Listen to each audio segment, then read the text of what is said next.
Assalamualaikum warahmatullahi wabarakatuh. Alhamdulillahi rabbil alamin.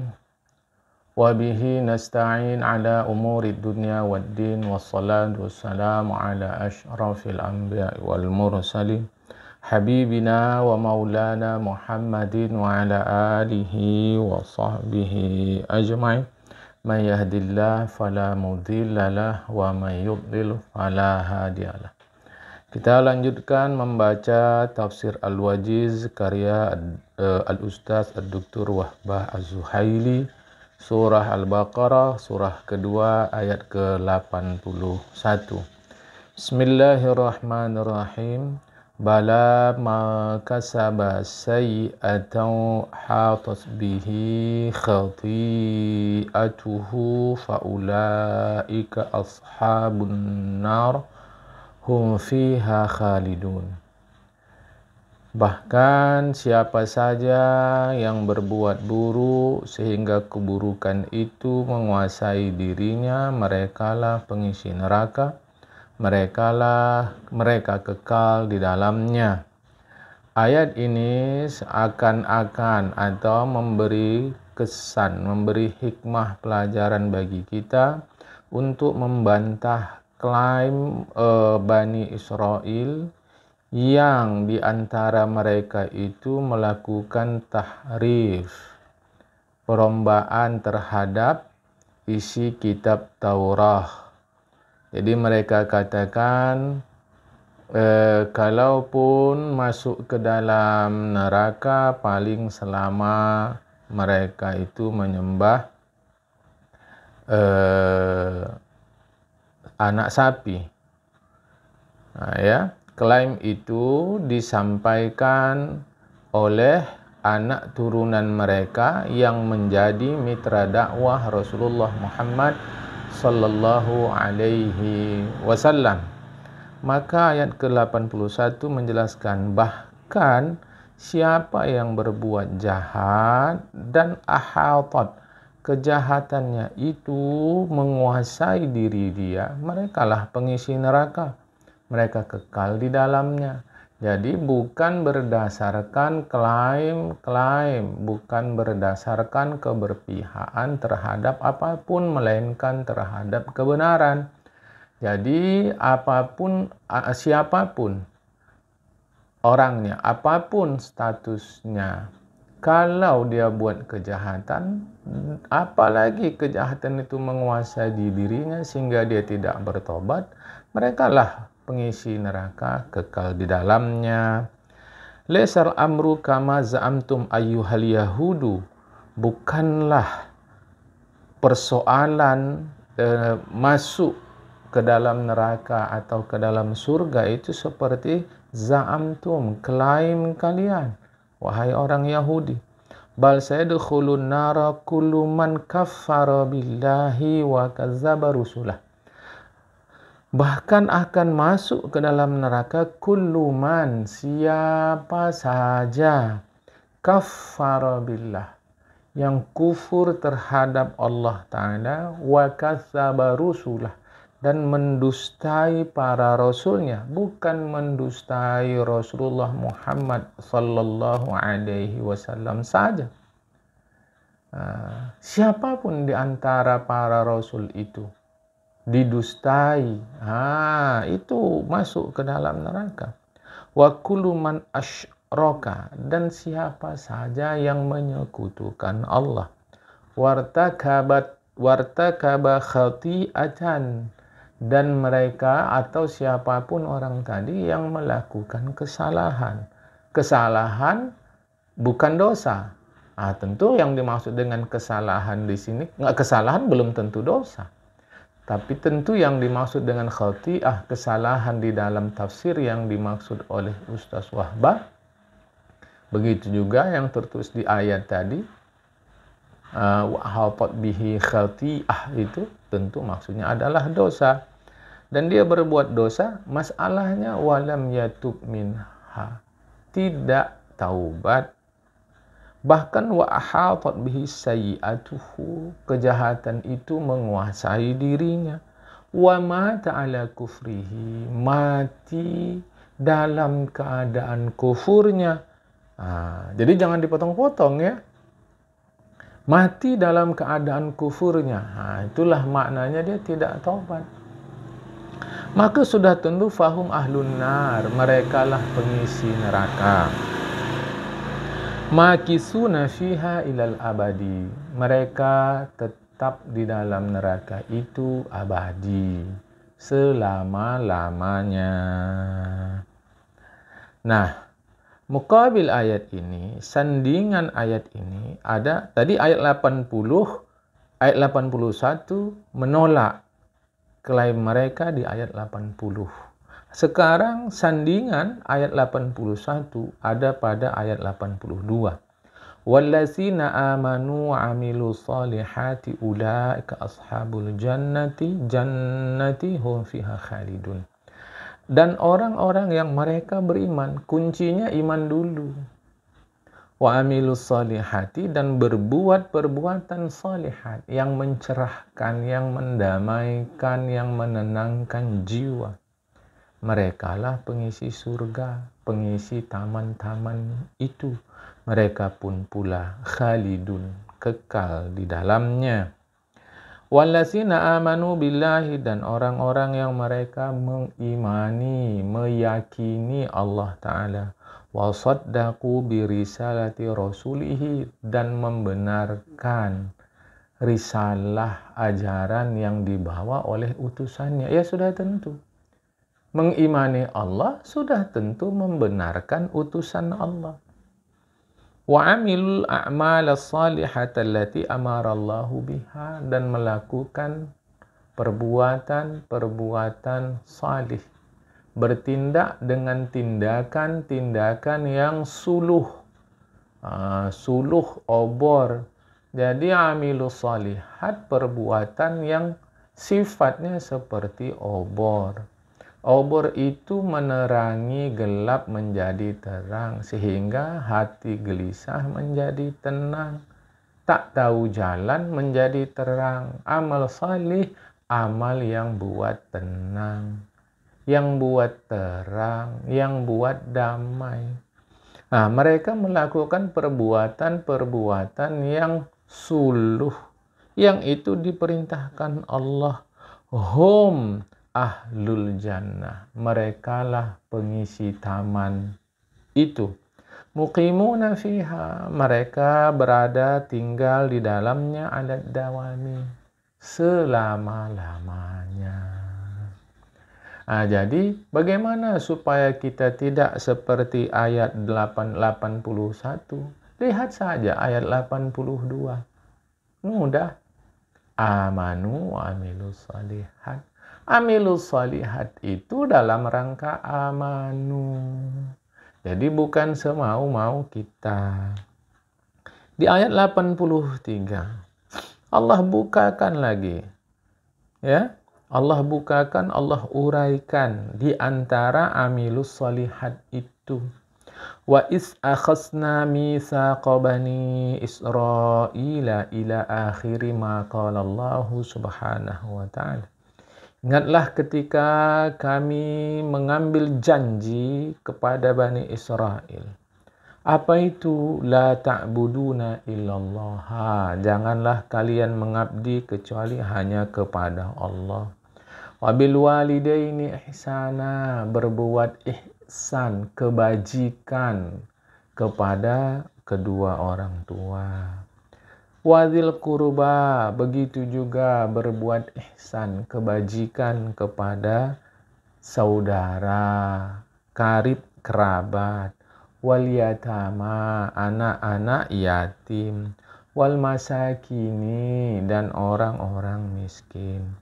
Wa qulu linnasi husna, bertutur kata husna, baik kepada orang lain. Wa aqimus salata, tegakkan sembahyang. Wa atuz zakata, keluarkan zakat.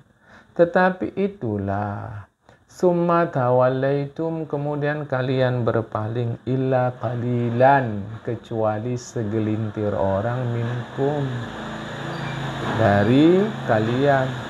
Wa antum mu'ridun. Berpalingnya kalian itu bukan berpaling karena apa-apa, memang kalian mu'ridun.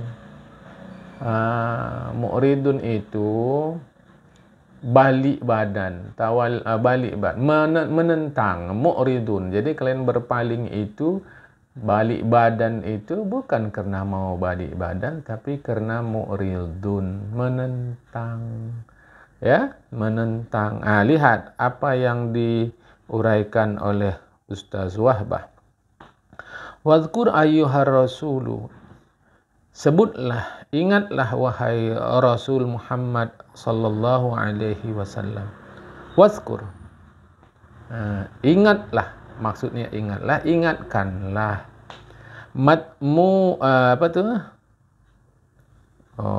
Sebutlah. Sebutlah, ingatkanlah, sampaikanlah. Ayyuhar rasul, wahai Rasul Muhammad SAW, matmunal mitsaqil ma'khudhi ala bani Israel. Isi perjanjian Allah kepada Bani Israel itu.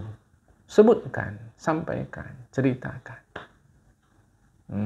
Sehingga Bani Israel yang menjadi mitra dakwah Rasulullah itu tidak bisa membela diri. Walaupun mereka sebenarnya tahu isi perjanjian itu, tahu mereka.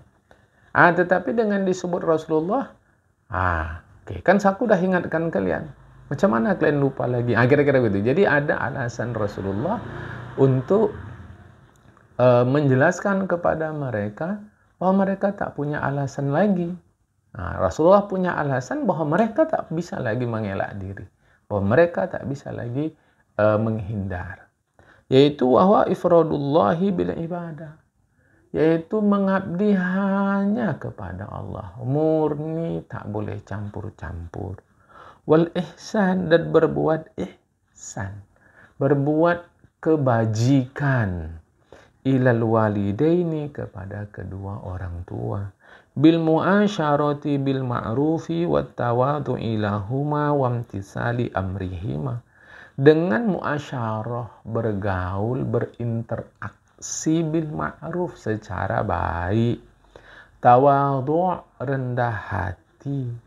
Wa imtisali amrihima, dan menjunjung perintah kedua orang tua itu. Tapi ingat, semua ini dalam rangka ifradullahi bil ibadah.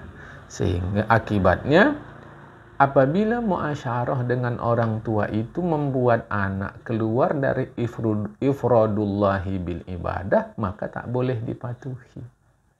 Tak boleh dipatuhi bukan berarti harus menyakiti. Itu keliru. Karena orang tua pun manusia juga, ya. Wal ihsanu ilal qarabati, juga berbuat kebajikan kepada karib kerabat. Bisilatirahimi, menghubungkan kasih. Wa adail hukuki, dan memenuhi hak-hak karib kerabat. Hak-hak karib kerabat itu adalah aspek syariat. Sedangkan silaturahimi adalah aspek spiritual. Kalau karib kerabat itu dipenuhi hak-hak mereka secara syariat, misal kata mereka kesusahan secara ekonomi, sedangkan yang satu adalah berkecukupan, wajar dibantu. Kalau nasihat, wajar dinasihati.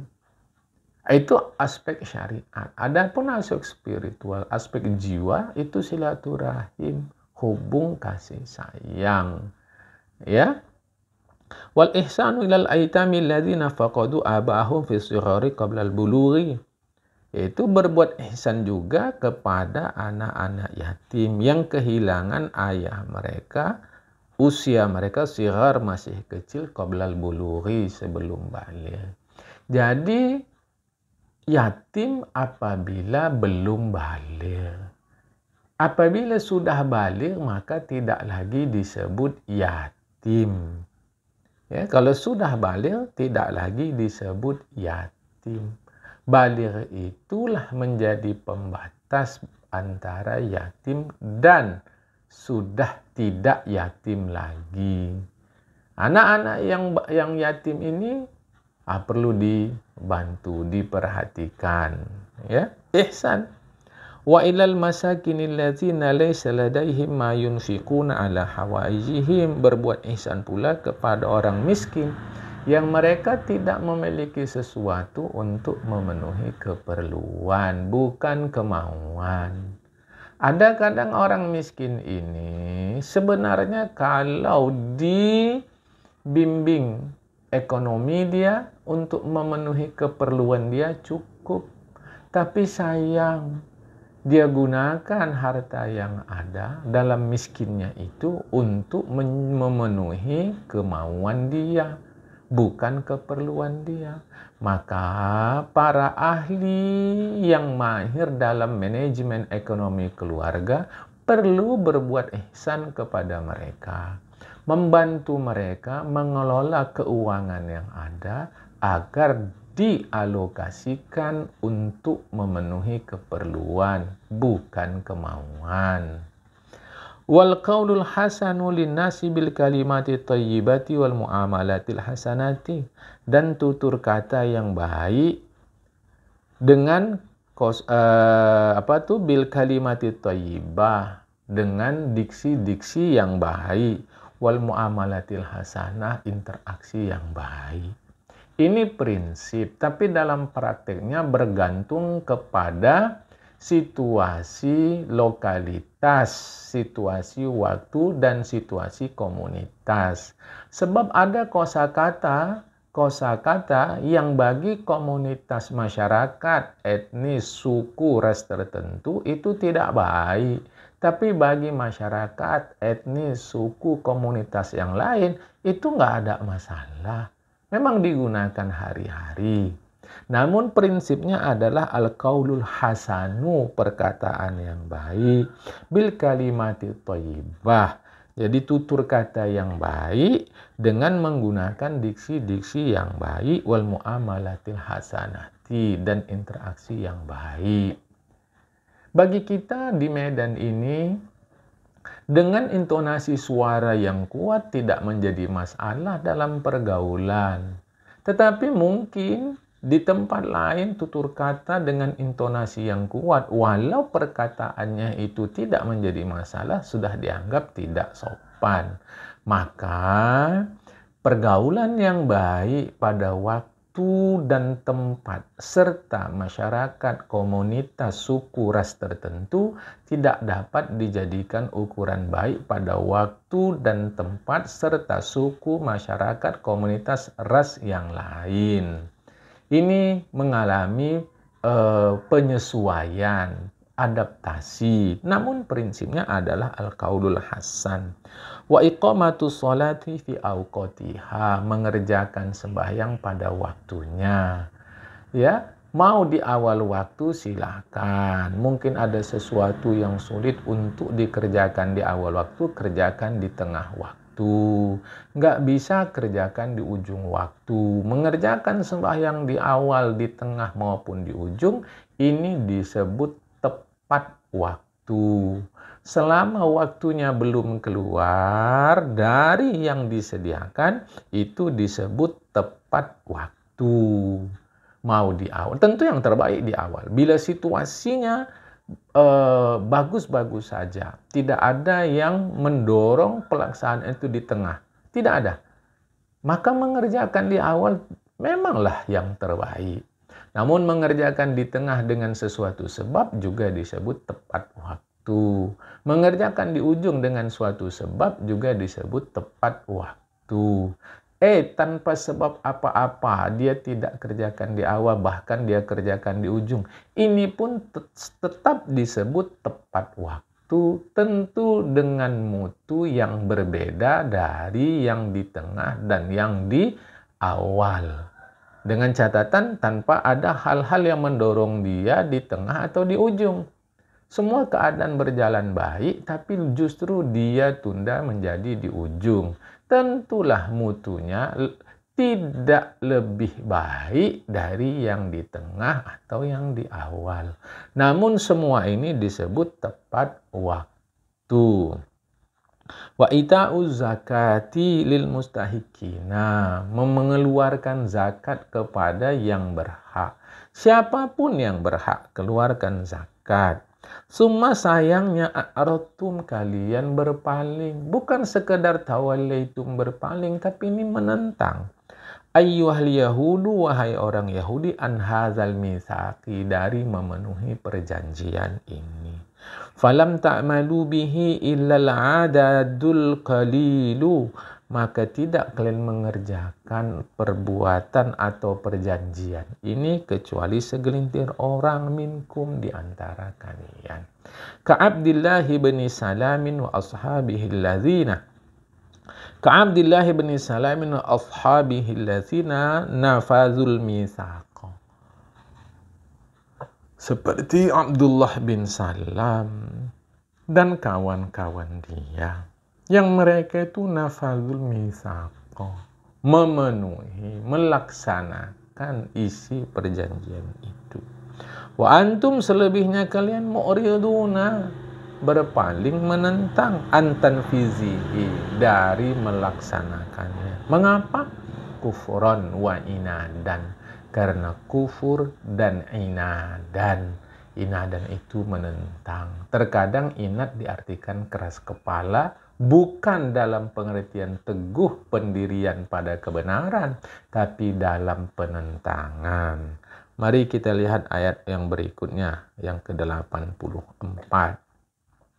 Wa is akhasna mitsaqakum la tasfikuna dima'akum wa la tukhrijuna anfusakum min diyarikum summa aqrartum wa antum tashhadun.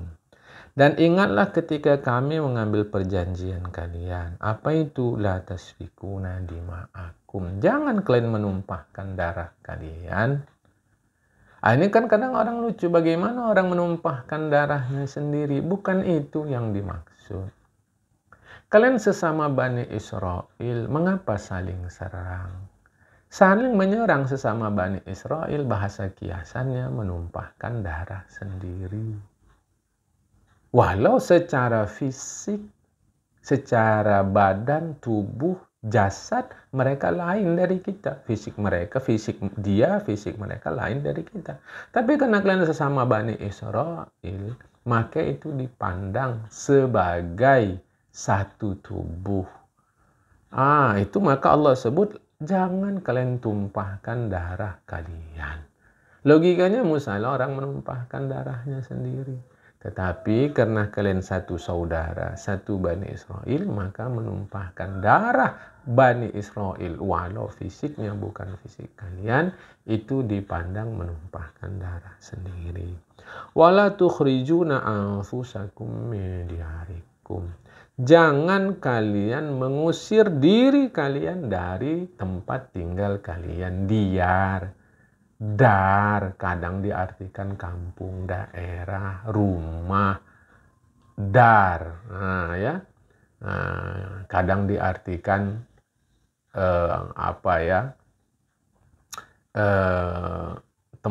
tempat pertemuan seperti darun nadwah, kan? Jadi dar banyak artinya. Yang jelas itu merujuk kepada tempat. Jangan kalian usir diri kalian sendiri. Mustahil juga orang mengusir dirinya sendiri. Tapi maksudnya macam tadi. Kalian sesama Bani Israel mengusir diri kalian sendiri. Ketika kalian mengusir saudara kalian yang Bani Israel, itu dipandang sebagai mengusir diri sendiri. Nah, seluruh janji ini, walau di ayat 83 sudah disebut muridun, karena ini terkait secara eksklusif diri mereka, summa aqrartum, kemudian kalian teguhkan janji itu. Oh ya, ini terkait dengan keselamatan kita sesama Bani Israel. Kalian teguhkan, wa antum tashhadun, dan kalian meyakininya. Lihat Ustaz Wahbah tafsirkan. Wazkuru ya ma'syaral yahudi. Ingatlah oleh kalian, wahai seluruh orang Yahudi, hina ketika akhadnal ahdal muakkada alaikum, kami mengambil janji yang diteguhkan janji itu dari kalian. Jadi kami mengambil janji dari kalian, tentu melalui para rasul. Rasul-rasul Yahudi ini cukup banyak. Ya, dari Nabi Allah Ibrahim punya anak Ismail Ishaq. Dari Nabi Ismail terus ke bawah nanti Nabi Muhammad SAW. Nah, dari Nabi Ishaq terus ke bawah sampai Nabi Isa. Ini seluruhnya adalah Bani Israel. Terlampau banyak nabi dan rasul di kalangan mereka. Nah, itu jadi melalui para nabi dan rasul itu perjanjian itu disampaikan, kemudian diteguhkan. Di mana diteguhkan? Fi kitabikumut Taurati, di dalam kitab Taurat kalian. Jadi peneguhan itu melalui penulisan, dituliskan di kitab Taurat. Apa isinya? Alla yaqtula ba'dukum ba'dan. Sebahagian kalian tak boleh membunuh sebahagian yang lain. Sehingga mereka dipandang oleh agama sebagai satu jiwa. Bahkan seluruh manusia ini adalah satu jiwa sesungguhnya. Tidak boleh. Jangan sebahagian kalian membunuh sebahagian yang lain. Wa alla yukhrijahu aw yatrudahu min darihi, jangan mengusirnya. Jangan mengusirnya. Tak boleh mengusirnya. Min darihi, dari tempatnya. Apapun yang dimaksud dengan tempat itulah. Apakah kemahnya, apakah rumahnya, apakah kampungnya. Kalau cara kita di Medan ini lingkungan, kalau di kota. Kalau di kampungnya pula, atau kalau di luar Medan, di Sumatera Utara ini ada dusun, desa, jangan kalian usir. Jangan kalian usir. Kurhan au zulman. Kalian mengusirnya itu dalam keadaan pemaksaan atau kesewenang-wenangan. Jangan. Tidak boleh. Dan ini berlaku universal loh. Lintas waktu, lintas tempat. Summa tarastum wa qabiltum bil mitsaqil ma'khudhi 'alaikum. Kalian kemudian mengakui dan menerima janji yang diambil itu karena memang baik belaka. Mereka pun mengiyakan dan mengambil janji itu. Wa antum tashhaduna 'ala anfusikum bidzalik, dan kalian meyakini janji itu untuk diri kalian sendiri. Karena memang baik. Bagaimana itu dah naluri manusia untuk berbuat baik kepada dirinya sendiri. Wa tuqirruna bihadzal ahdi, dan kalian meneguhkan janji itu, mengikrarkan, mengakui janji itu. Wa ta'lamuna annahu ahdullahi fit Taurati, dan kalian yakin itu adalah janji Allah di dalam Taurat. Jadi tashhadun, menyaksikan, oleh Ustaz Wahbah Zuhaili disambung ya, kita baca ya, wa antum tashhaduna ala anfusikum bidzalika wa tuqiruna bihadzal ahdi wa ta'lamuna, dan kalian mengetahui. Ketahui itu yakin. Jadi tashhadun bisa dimaknai sebagai ta'lamun, kalian yakini janji itu, luhur betul janji itu, janji Allah itu.